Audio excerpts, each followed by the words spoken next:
Hello and अस्सलाम वालेकुम। Welcome to my YouTube channel Zaidi sports. तो जनाब कुछ टॉपिक्स हैं जिनके हवाले से आज की वीडियो में बात करेंगे। सबसे पहले इंग्लिश मीडिया जो है ना भाई, उनको जो कीड़ा है ना उसने काटना शुरू कर दिया है। और इंग्लिश मीडिया ने इंडिया वर्सेस इंग्लैंड जो टेस्ट सीरीज होने जा रही है, इंग्लैंड की टीम इंडिया का टूर करने जा रही है, उससे पहले ही रोना धोना जो है शुरू कर दिया है। उसके हवाले से बात करेंगे। माइकल वॉन ने इंडिया की टीम को ट्रोल करने की कोशिश की है और उसके जवाब में सुनील गावस्कर और ऐशवन ने ऐसी की तैसी फेर दी है। उसके हवाले से बात करेंगे कि आखिर ये मामलात कैसे चल रहे हैं भाई। और फिर अगर देखा जाए तो जो India versus South Africa last test match हुआ है कैप टाउन में, कैप टाउन की जो पिच है ना उसको आईसीसी ने डीमेरिट पॉइंट दे दिया भाई, उस पर भी बात करेंगे। बाकी भी जो है वो रिजवान को वाइस कप्तान बनाया गया है, उस पर बात करेंगे। और भी टॉपिक्स हैं, उन पे भी आज की वीडियो में बात करेंगे। आपसे गुजारिश है वीडियो को लाइक करें और चैनल को सब्सक्राइब करें ताकि आने वाली तमाम अपडेट्स आपको बर वक्त मिल सकें। तो जनाब सबसे पहले बात करेंगे कैप टाउन के हवाले से। आपको मालूम है इंडिया वर्सेस साउथ अफ्रीका जो मैच खेला गया उसमें 1.5 दिन के अंदर मैच का रिजल्ट आ गया भाई। बेशक वो मैच इंडिया की टीम जीत गई, हालांकि पिच जो है वो साउथ अफ्रीका ने अपने फायदे के लिए बनाई हुई थी, लेकिन उन्होंने अपने पांव पे खुद कुल्हाड़ी मार ली और इंडिया ने साउथ अफ्रीका को कैप टाउन में जो है वो फेंटा लगा दिया।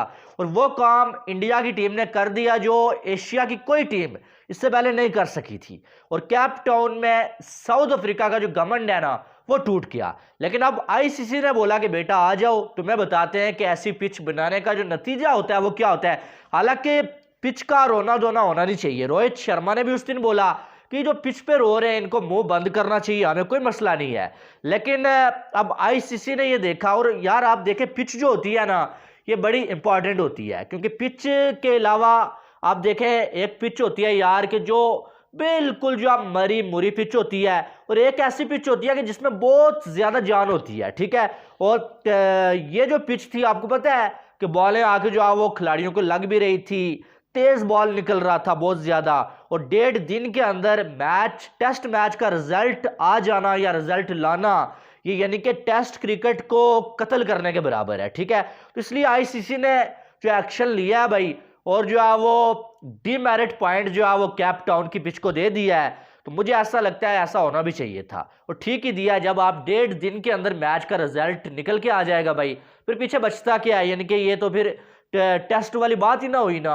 और साउथ अफ्रीका वालों पे आईसीसी इसलिए भी गुस्सा है ना ज्यादा कि साउथ अफ्रीका ने जो लास्ट अब टेस्ट का जो स्क्वाड अनाउंस किया ना भाई, सारे के सारे क्लब लेवल के लड़के इन्होंने अनाउंस किया सिर्फ इस वजह से कि इनकी लीग आ रही है और मेन खिलाड़ी जो है लीग खेलें, यानी कि लीग के चक्कर में टेस्ट क्रिकेट का खात्मा करने की कोशिश की है इन्होंने। तो इस वजह से भी आईसीसी इनसे जो है जला हुआ है भाई। तो आईसीसी ने बोला कि आ जाओ तुम्हें बताते हैं। तो बहरहाल कैप टाउन की जो पिच है ना उसको डीमेरिट पॉइंट मिल गया है। उसके बाद अब जो मैंने स्टार्ट में आपको बोला था कि माइकल वॉन ने जो है वो इंडिया को ट्रोल किया है। अब ट्रोल कैसे किया है माइकल वॉन ने? माइकल वॉन, ये आपको मालूम है कि गोरों की एक बड़ी जो है वो आदत है कि ये जब इनके साथ किसी टीम की सीरीज होने वाली होती है ना, ये उससे पहले माइंड गेम्स शुरू कर देते हैं। तो ये माइकल वॉन का इंडिया को ट्रोल करना या इस तरह की बातें करना, ये इंडिया को प्रेशराइज करना था कि भाई इनके साथ हमारे 5 टेस्ट मैचेस होने जा रहे हैं, तो पहले ही जो है इस टीम को प्रेशर में लाए। और उसके लिए ये उस टीम को बहुत कम दिखाते रहते हैं या बुरा भला बोलते हैं। अब पाकिस्तान वर्सेस ऑस्ट्रेलिया मैच के बाद जो है वो वहां पर जो है वो बैठे हुए थे 3-4 लोग। तो माइकल वॉन से पूछा गया वहां पर कि इंडिया की टीम को आप कैसे देखते हैं, इंडिया की टीम के हवाले से आप क्या बोलेंगे? तो माइकल वॉन ने बोला कि इंडिया की टीम अंडर अचीवर है, यानी कि ये उसका कहने का मकसद ये था कि ये टीम जो है वो कुछ बड़ा अचीव नहीं कर पाई है, कुछ बड़ा हासिल नहीं कर पाई है। इशारा उसने किया कि 2013 के बाद जो है वो ट्रॉफी नहीं जीत पाई ये, और जो है वो बड़ा यानी कि कोई इवेंट नहीं जीत पाए। ये जो है वो माइकल वॉन इंडिया को ताना दे रहा था।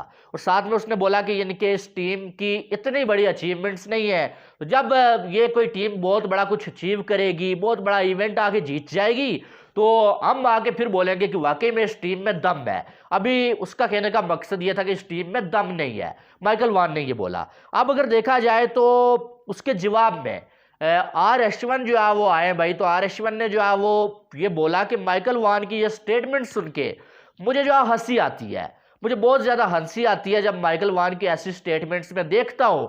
फिर अश्विन ने बोला कि ठीक है, मानने वाली बात है कि हम जो है इतने सालों से कोई इवेंट नहीं जीत पाए, लेकिन ODI और T20 में हम जो है जिस तरह से खेल रहे हैं, पूरा सालों साल हम जिस तरह से परफॉर्म कर रहे हैं, आप उसको जो है वो अंडर एस्टिमेट नहीं कर सकते। और फिर उन्होंने बोला कि ठीक है, हम कोई इवेंट नहीं जीत पाए, लेकिन टेस्ट क्रिकेट में जो हमारी अचीवमेंट्स हैं, जिस तरह से हम जो है वो खेले हैं पिछले कुछ सालों से, आप उसको भी जो है दबा नहीं सकते। तो आपको वो भी जो है वो सामने ला के बतानी चाहिए, ना कि जो अब आप ताना मारने के चक्कर में ये बोल दें कि ये टीम कुछ भी नहीं है, इसने कुछ अचीव किया ही नहीं है इस टीम ने। तो बात यही है भाई कि हकीकत तो यही बात है, वर्ल्ड कप में ठीक है ट्रॉफी इंडिया के हाथ में नहीं आगे आ सकी है, जीत गई भाई, ऑस्ट्रेलिया ने ट्रॉफी जीत लिया, लेकिन इंडिया ने वर्ल्ड कप में बहुत अच्छा खेला हुआ था, इसमें कोई शक वाली बात नहीं। हालांकि ऑस्ट्रेलिया जाहिर है वो चैंपियन बने तो अच्छा ही खेले, लेकिन इंडिया ने सबसे अच्छा खेला हुआ था, आखिर में आगे ऑस्ट्रेलिया ने इंडिया को आउट क्लास किया, वो जो चैंपियन बन गए। फिर आप देखें कि ऑस्ट्रेलिया को जाके ऑस्ट्रेलिया में टेस्ट क्रिकेट में हराना इतना आसान काम नहीं होता है, इंडिया ने वो काम किया हुआ है। और ये इंग्लैंड जो बातें कर रहा है, 2021 में जो है वो 3-1 से इंडिया ने इनको हरा दिया था, जब ये रो रहे थे पिच का रोना, पिच ऐसा बना दिया वैसा बना दिया इंडिया ने, और इंग्लैंड में जाके भी अच्छा खासा इंडिया ने डोमिनेट किया हुआ है। तो आप टेस्ट क्रिकेट की इंडिया की जो परफॉर्मेंसेस ना, उनको आप जो है वो इस तरह से दबा नहीं सकते, वो कभी छुप नहीं सकती हैं। बहुत कमाल का इंडिया ने जो है सेना में भी परफॉर्म किया हुआ है और घर में भी परफॉर्म किया हुआ है। अब कैप टाउन में आप देखें कि ठीक है, पिच जैसा कैसा उन्होंने बनाया हुआ था, अपनी मर्जी का पिच था, उनको फायदा हालांकि हुआ नहीं साउथ अफ्रीका वालों को, लेकिन जब इंडिया की टीम जो है वो आउट हुई थी, 153 के ऊपर आउट हुई इंडिया की टीम, तो तब भी जो है वो ऐसा लगा था शायद इंडिया कमबैक ना कर पाए। इंडिया ने कमबैक किया और 1.5 दिन के अंदर जो है साउथ अफ्रीका को हरा के साइड पे कर दिया। उससे पहले वाला जो मैच था वो भी अगर देखा जाए तो इंडिया जब हारा तो ऐसा लग रहा था शायद इंडिया ये सीरीज हारने वाला है, कमबैक इंडिया नहीं कर पाएगा, क्योंकि इंडिया साउथ अफ्रीका में आपको पता है कि जो भी टीम जाती है उसका हाल ऐसा ही होता है।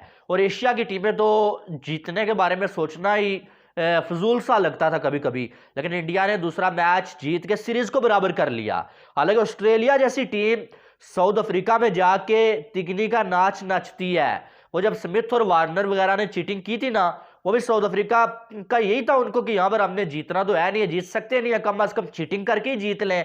तो कहने का मकसद यह है कि साउथ अफ्रीका में जाके जीतना इतना आसान काम नहीं होता है, ठीक है। तो इंडिया जीत के आ गया। तो माइकल वान का ठीक है, एक दो बातें उसने बोली है कि यार आपने ट्रॉफी नहीं जीत पाए, लेकिन उसकी बातों से ये लग रहा था कि वो कोई बदला ले रहा है या जो है वो ट्रोल करने की कोशिश कर रहा है या प्रेशर डालने की कोशिश कर रहा है इंडिया की टीम के ऊपर।